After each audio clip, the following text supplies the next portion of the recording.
Yeah,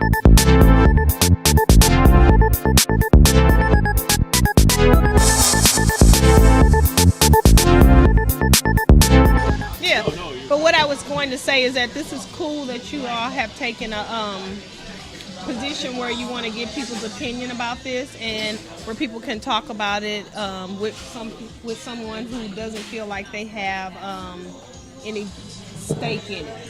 You're just asking how they feel and what their opinion is. Right. You're not looking for Pulitzer prizes or any of those things. No, You we just, take hey. one though. Oh, so there I don't is think a we're- little bit of ulterior. See, Rob, in you're there. ruining it. That's right. Yeah. Just let We're her not so talk. close, Let the though. lady speak, all Okay. right? Honestly, I just want to just say that I'm a little closer to the situation than some people probably are, only because I have a indirect relationship with the family. So Really? I want to put that out there. Okay. So, of course, some of my opinion is going to come from a place of passion because of that relationship. Yeah, that's But understandable. also from a place of being a mother. Okay, so that's two different things that we're talking about here. But as far as what I feel about it, the first thing I want to say is that we always want to let things happen the way that they should organically. This happened, but we want to make sure that it plays out the proper way because we want all the facts to be presented.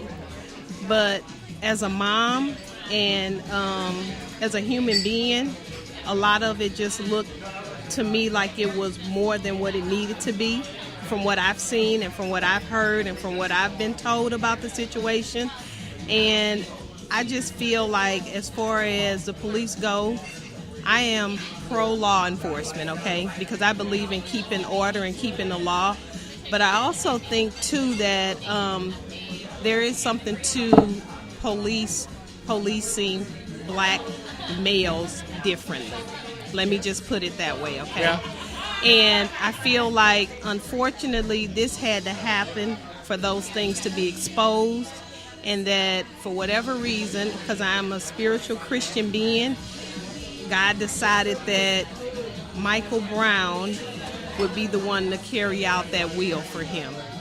Sadly as that may be, now we have the attention on those few in law enforcement that are ruining it for the whole culture of law enforcement. Right. And my other position is that when you are policing a community, you have to have some type of relationship with the community. And it Absolutely. doesn't matter what race you are.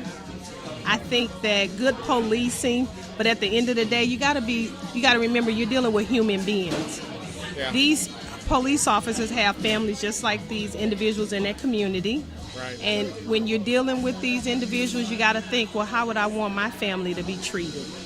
How would I want, them to look at my son? Doesn't matter, what they're doing. How do you want them to be treated? And how would you have felt if your child was in that situation? And would you have handled it that way? And you know what? Let me just be frank about it. We as a race, as human beings as a whole, we have to keep that in the forefront. Everybody is a human being, and we got to look at each other as human beings. There are some bad people out here. Let's just be honest about it. And police have to deal with those individuals. So don't get me wrong. I'm all about that because I want to be safe too. Right. But at the same time, we're talking about a situation with an 18-year-old kid, regardless of what may have come out in these developments. He's an 18-year-old kid. You are a police officer.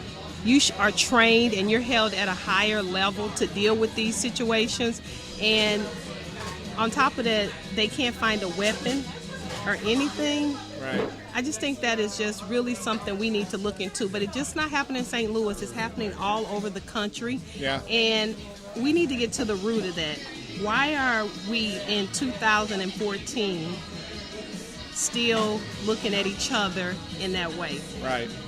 You're a white man, I'm a black woman, but at the end of the day, we're human beings. Yeah. You know how you want to Amen. be treated. Goes to the golden rule: do unto others as you shall have them to do unto you.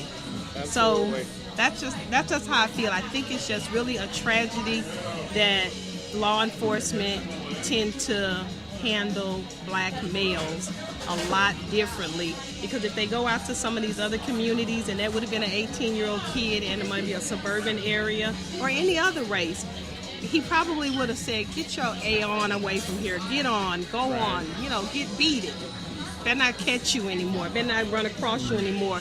But I don't know if he would have got out the car and been that so aggressive about the situation. That's all my feelings are.